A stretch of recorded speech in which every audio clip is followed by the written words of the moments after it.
Ele é filósofo, escritor, educador, palestrante e professor universitário. É autor, entre outros livros, de A Escola e o Conhecimento, Não Nascemos Prontos e, mais recentemente, Ética e Vergonha, na cara, né? Com Clóvis de Barros Filho.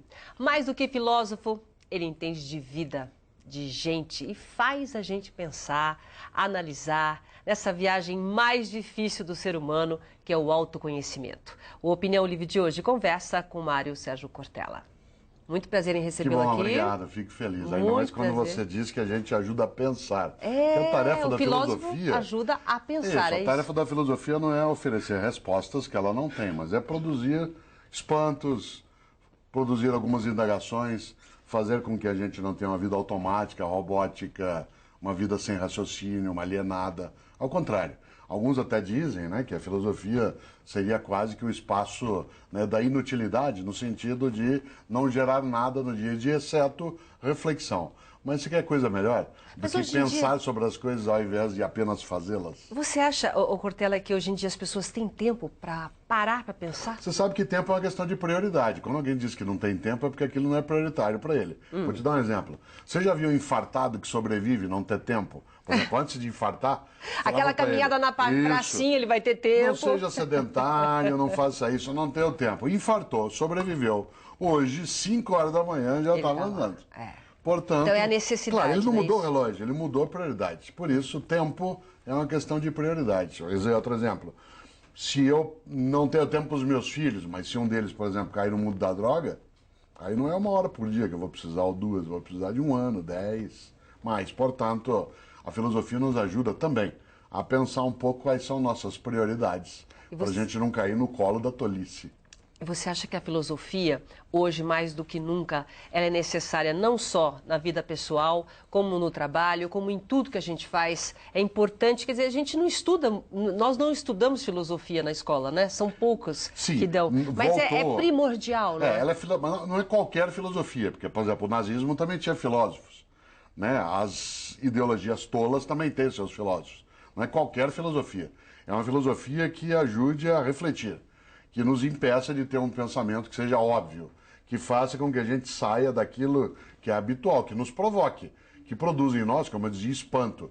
Aristóteles, que é um grande filósofo, né, grego de 2.500 anos atrás, ele falava em algo que é admiração, admirar. A palavra admirar significa mirar a distância. É quando eu paro e dou uma olhada. Por isso, talvez um dos lemas da filosofia é aquele da estrada de ferro antiga, que você, porque é jovem, não pegou, mas era assim: pare, olhe, escute. Pare, olhe, escute. Não é só a filosofia que faz isso. Por exemplo, um programa de TV como esse na nossa conversa, ele traz também a filosofia. Traz ela reflexão. não vem só na escola, Claro. ela não vem só na TV, não vem só no rádio, no jornal. Ela vem quando nós nos dispomos a interromper um pouco o modo mais automático de viver e pensar assim: por que eu estou fazendo desse jeito? Minha conduta, aquilo que eu tenho como comportamento, será que é o correto? Ou eu faço isso que os outros fazem? Ô, Cortella, mas a maioria das vezes é o que você falou. É só quando a gente leva aquele tapa na cara, entendeu? A gente tem que levar um tapa na cara para parar, para realmente refletir alguma coisa. Sim, infelizmente. Às vezes o parto das ideias, ele vem a fórceps. Você sabe que o uso do fórceps, ele tem um nível, às vezes, de agressividade. Mas ele precisa ser feito, né? E, de uma maneira geral, alguns sustos que tomamos no dia a dia, né, nos fazem mexer. Os árabes têm um ditado que eu acho especial. Eles dizem: homens são como tapetes. Às vezes tem que ser sacudidos. Um tapete você tem que sacudir de vez em quando, porque senão ele vai acumulando, adensando poeira. E nós fazemos isso também. Como nós vivemos hoje numa vida que é muito apressada, nós não temos uma vida veloz, a gente tem uma vida apressada. Nós não temos tempo. A gente já pergunta quanto tempo falta, né? Não é que horas são. Parece o coelho da Alice no País das Maravilhas. Estou atrasado, estou atrasado. Sempre atrasado, Essa vida apressada, ela nos tira um pouco do fôlego. Nós começamos a viver em voz alta e isso acaba fazendo com que nossa distração em relação a algumas coisas ela seja muito marcante. A gente se distrai em relação às outras pessoas, não presta atenção no outro, começa a olhar só em mim. Começa a não prestar atenção no meio ambiente, começa a viver uma coisa perigosíssima, que é cada um por si, Deus por todos. Que é, e como você lembra, a realidade. Claro, Mahatma Gandhi disse um dia: olho por olho, uma hora acabamos todos cegos. É verdade. Olho por olho, uma hora acabamos todos cegos. Por isso, essa convivência, especialmente nas cidades que são maiores, né, em vários momentos da nossa vida em que a gente acaba se distraindo em relação ao modo de ter, o modo de estar, a nossa capacidade de afetividade, de respeito recíproco, aquilo que de fato, como você lembrou, né, como o título de um dos livros, é ética. Ética e vergonha na cara, nós estamos perdendo um pouco a vergonha. Aliás, né, a gente até comentou, um dos assuntos que a gente vai falar agora é sobre ética, né? Mas antes, deixa eu mostrar a trilogia, porque quantos livros você tem?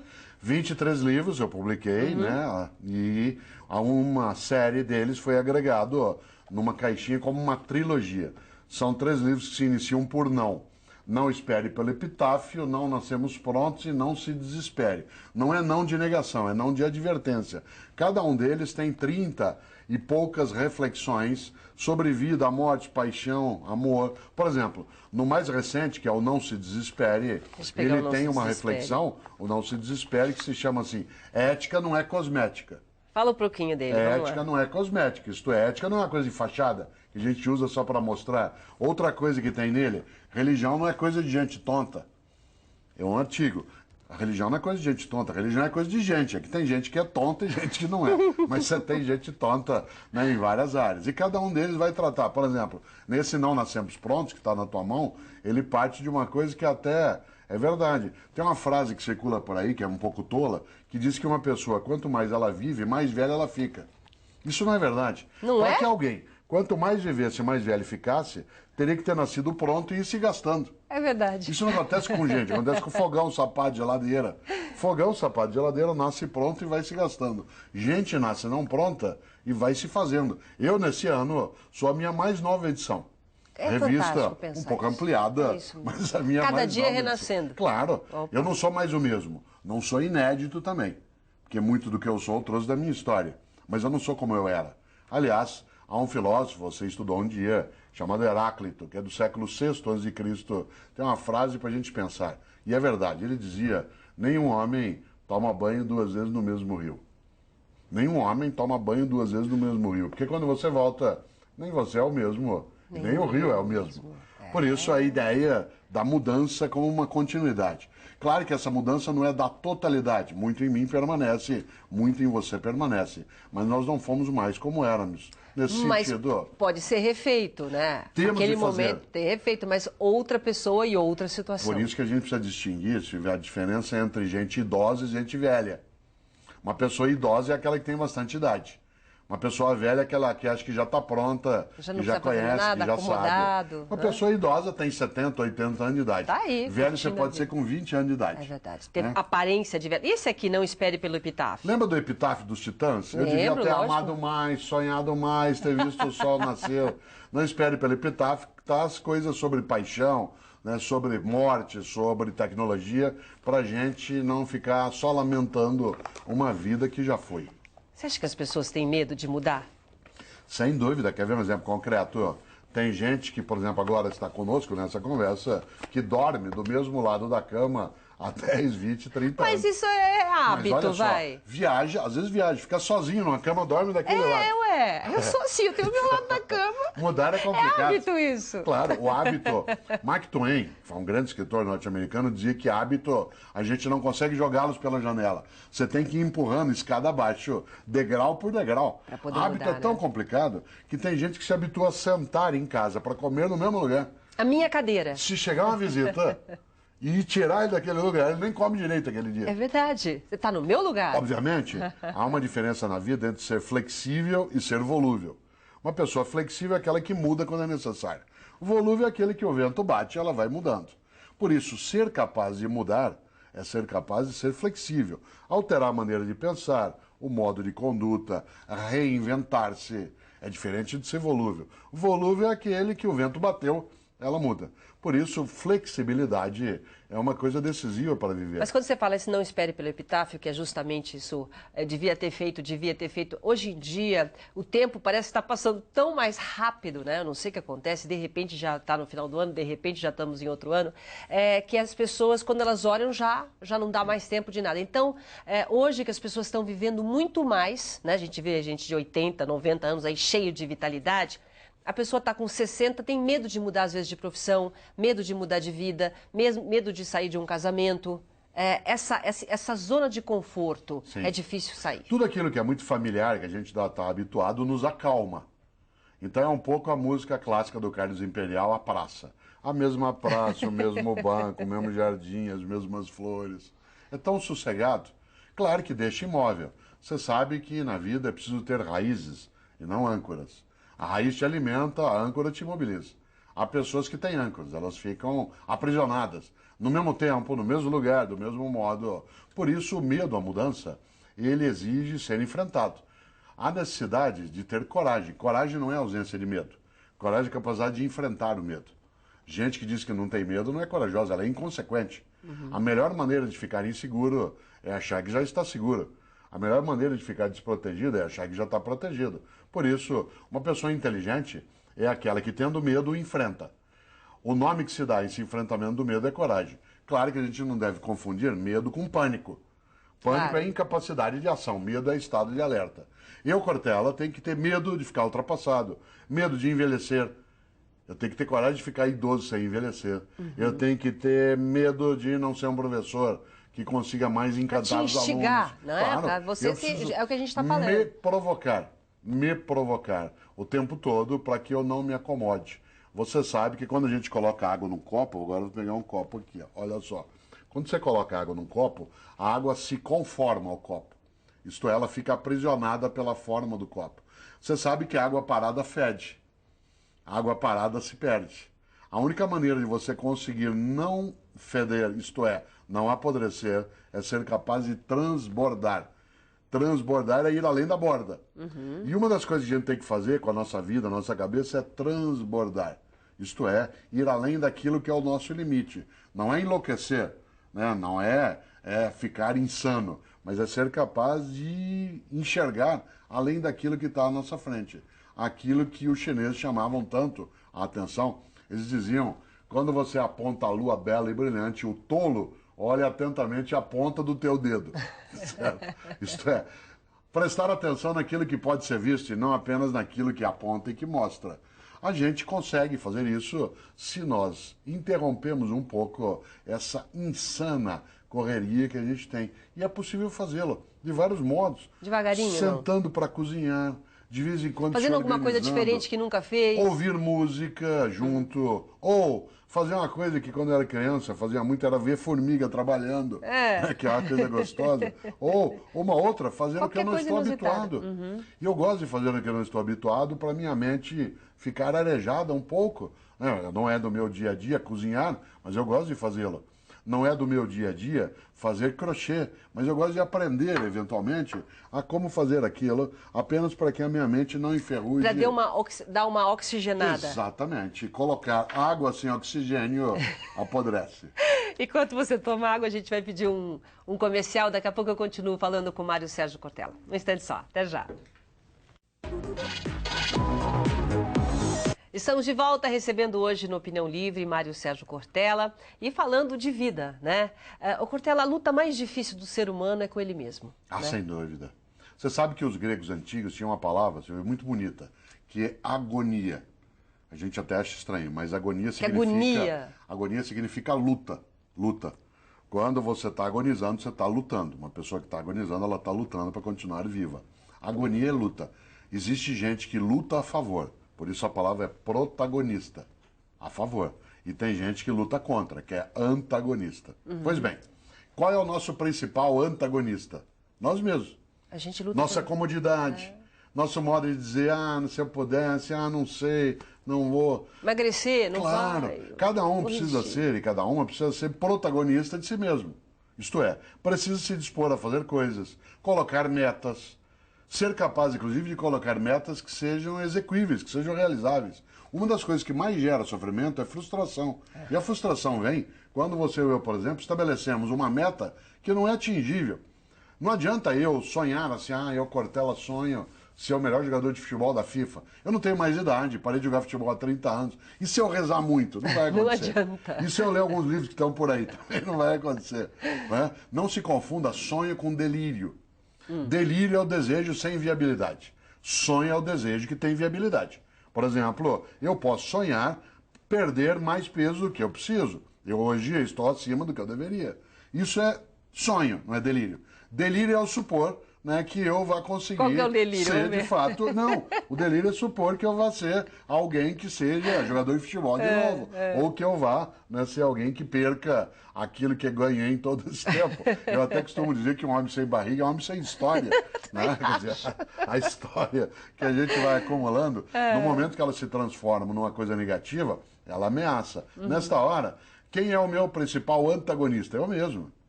Num casamento, numa relação, numa cidade, meu antagonista sou eu no ponto de partida. Por exemplo, nós vivemos, vários de nós, em cidades grandes, onde você é capaz de conviver sem gentileza, sem civilidade. Sem ética. É tudo misturado? Isso, gentileza, claro. ética, civilidade? O que é gentileza? É a capacidade de ter uma relação com as outras pessoas que não seja áspera. Que não seja áspera. Certo? O que é uma relação áspera? Uma relação áspera é aquela que deixa a marca que machuca. Por exemplo, daquela quando cutucada, você irrita o outro, irônico, ou você xinga à toa, em vez de ter uma relação que seja afetiva, em que você acolhe. As cidades grandes, elas são difíceis da gente viver, mas eu não preciso só por isso entrar em estado de guerra. Todos e todos vivemos numa cidade, e a cidade ela traz dificuldade de várias áreas para todos. Se nós, além do nosso dia a dia, ainda decidimos que o nosso adversário mais imediato é a outra pessoa, aí fica difícil. Não dá para conviver. Não, não dá. Não tem saída nessa hora. Né? Eu até gosto de lembrar, Madre Teresa de Calcutá tinha uma frase que é fortíssima.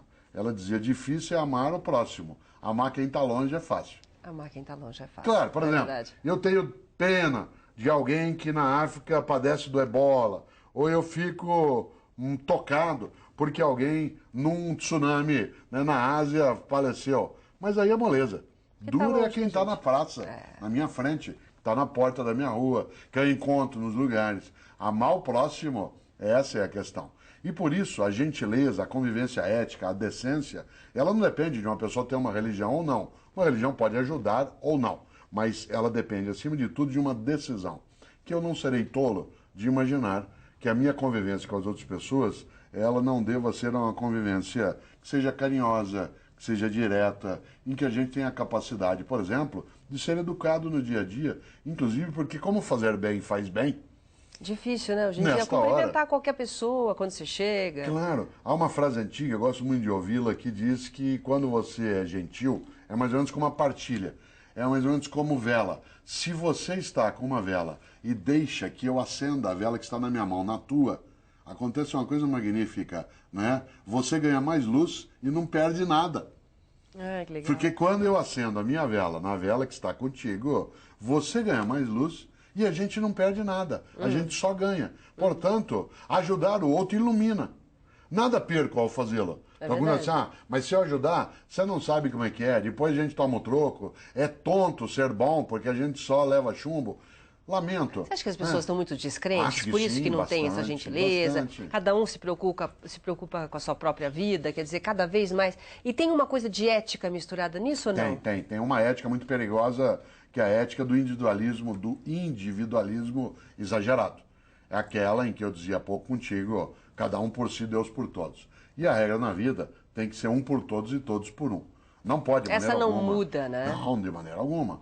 Uma das coisas mais fortes na vida é a nossa capacidade de convivência. Convivência. Nós vivemos em condomínio, todos no mesmo lugar, no mesmo domínio. Todas as vezes que a gente rompe, ameaça, que a gente é incapaz de ter essa percepção, nós colocamos a nós mesmos em risco e em ameaça. E nesta hora, a filosofia ela pode sim vir à tona como uma das coisas que nos ajuda a pensar. A ética é uma parte da filosofia, como meditação, como reflexão. O que é ética? Ética é o conjunto de valores e princípios que você e eu usamos na nossa conduta. Aliás, como eu sempre gosto de lembrar, a ética é o conjunto de valores que você tem para responder às 3 grandes questões da vida humana. Porque você e eu temos 3 grandes questões na vida, em relação ao modo como nós conduzimos, que são: quero, posso, devo? Quero, posso, devo. Tem coisas que eu quero, mas não posso, coisas que eu posso, mas não devo, coisas que eu devo, mas não quero. Como é que eu equilibro isso? Isso significa que eu preciso ter valores e princípios em que algumas coisas que eu quero e que eu até eventualmente posso, eu não devo. Há coisas que eu devo, mas não quero. Se eu devo, mas não quero, e a minha vontade precisa ser coerente, eu não posso fazê-lo. Ah, mas se eu não fizer, eu vou ter problema. Assuma. Ética é decisão, é escolha. Há coisas que eu até posso, mas não devo. É Por uma isso, bela reflexão. este miolo, tudo na vida, até na hora de almoçar, até na hora de jantar, até na hora de, em alguns momentos, você está numa festa, você olha um conjunto de comidas, tem que olhar e pensar assim, quero. Posso, mas devo. Não necessariamente. Isso vale em relação à conduta na vida pública, à conduta na vida privada, no negócio. Nem sempre o que eu quero é o que eu devo. Tem que fazer essas 3 perguntas, Sempre. então. Quero, posso e devo. Aliás, a cidade de São Paulo, onde moro, ela tem o seu nome vindo de um apóstolo dos cristãos, chamado Paulo. Né? E Paulo, segundo os cristãos, ele produziu um dia uma carta muito interessante.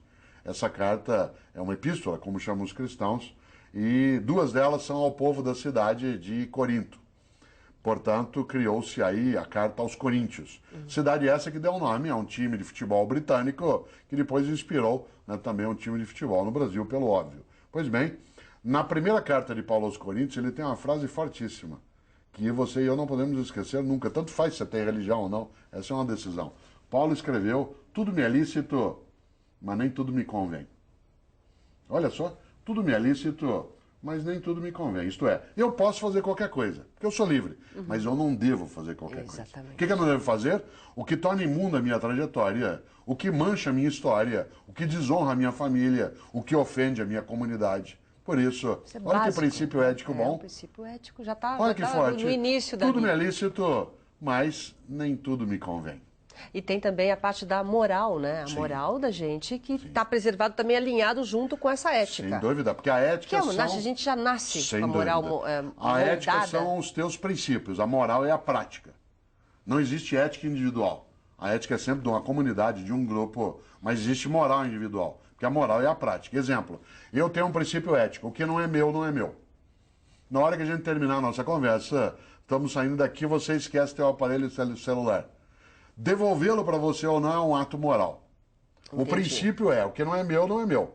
Se eu pegar e devolver, eu estou seguindo o meu princípio. Se eu ficar com ele, eu estou rompendo o meu princípio. Por isso, a moral é a nossa capacidade de uma prática que não torne nossa convivência apodrecida. Cortella, você que está fazendo muita palestra, quer dizer, você lida tanto com todas as idades, né? Qual que é a resposta? O que você está sentindo dessa meninada que está vindo, essa nova geração? É uma geração diferente? Ela é bastante diferente e ela tem algumas coisas magníficas, entre elas mobilidade, instantaneidade, simultaneidade e conectividade. Mas eles não refletem. E ela tem algumas coisas que não são boas. Uma delas, que não é boa, superficialidade, porque como você tem toda uma tecnologia que é muito veloz, ela deixa muito na superfície. Outra característica que não é boa, que nós temos que nos formar com eles, paciência, é uma geração muito impaciente. A geração que aí está nos ajuda a muita coisa, tem senso de urgência. A geração que tem mais idade tem paciência. Se a gente junta as duas, a gente cresce. Nenhuma das duas sozinha basta. Claro, como eles não nasceram prontos, nós temos alguma responsabilidade. Há pessoas até que dizem uma coisa curiosa. Ah, essa juventude não tem jeito. Ué, mas ela não nasceu pronta. Ela foi educada por adultos. Alguém que a educou e a mal educou, se é um mal educador, só pode ter um filho mal educado. Dizer que é culpa da gente. Também. Não é exclusiva, mas é especialmente nossa. A culpa continua sendo da gente. Sem dúvida. Afinal, como você bem sabe, trabalho de parto não é só na maternidade, né? Ele continua pelo resto da vida. Mas como que você faz, né, hoje em dia, para passar esses valores? Porque existe, então, essa diferença muito grande. Parece que nós somos analógicos e eles já nascem digitais. Como é que faz essa conexão aí de ideias e de valores? Criando pontes. Você cria pontes. Primeiro, antes de mais nada, perceber que eles têm muito a nos ensinar. Então, vou te dar um exemplo na área de escola. Tem pai ou mãe que chega em casa à noite e chega para o filho e, em vez de aprender com ele, toma a tarefa de um jeito meio bruto. Diz assim, e aí, filho, o que você aprendeu hoje? Isso é auditoria. Você quer chegar ao mesmo lugar de um outro modo? A frase é assim, e aí, filho, o que você pode me ensinar hoje? Você vai chegar no mesmo lugar. Você vai saber o que ele estudou. A diferença é o modo de aproximação. O primeiro é, e aí, o que você aprendeu hoje? Eu estou tomando a tarefa. O outro é, o que você pode me ensinar hoje? Quando eu me coloco como adulto com disponibilidade para aprender, pessoas adoram ensinar. Jovens adoram ensinar. Muita gente diz, esse jovem não tem como falar com eles. Não... Peça para ele te ensinar alguma coisa, você vê como o olho dele brilha. E ele tem muito a nos ensinar. Que mexe nesse tablet aí. Tem muito a nos ensinar e tem muito a aprender. Mas quando eu me disponho a aprender com um jovem, ele se coloca disponível para aprender comigo também. Por isso eu que sou professor há 40 anos, eu sei que para eu poder dar aula para jovens, eu não posso me colocar em sala de aula apenas como aquele que ensina, mas também como aquele que aprende. Porque se eu estiver disposto no meu dia a dia a aprender com essa nova geração, eu ensino para eles gente que já morreu há 2.500 anos. Platão, Aristóteles, Heráclito, Parmênides, Zenão, Anaxágoras, isto é, tudo aquilo. Então tem que criar pontes. A gente não pode deixar um fosso entre as gerações. O mundo digital tem que servir para nós nos aproximarmos e não nos distanciarmos. E o mundo digital não anula a filosofia, não anula a reflexão, apenas ele não pode nos possuir. Afinal, e aí termino, como dizia o Milor Fernandes, o importante é ter sem que o ter te tenha. Isso mesmo. Não seja possuído por aquilo que você possui. Ai, Cortella, foi um prazer. Que bom, obrigado. Prazer receber você aqui, tá? Fico muito feliz, obrigada abraço. Mesmo. O nosso Opinião Livre de hoje fica por aqui. Obrigado pela sua companhia e até a próxima. Tchau.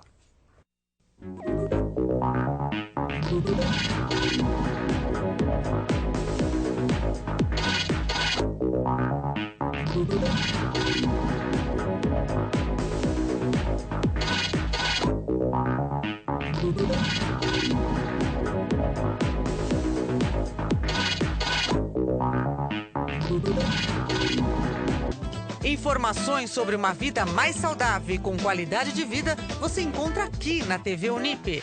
No programa Edição Saúde, você se atualiza sobre equipamentos modernos em diagnóstico e tratamento e acompanha reportagens especiais e entrevistas com diversos especialistas na área da saúde. Não perca o Edição Saúde aqui na TV Unip.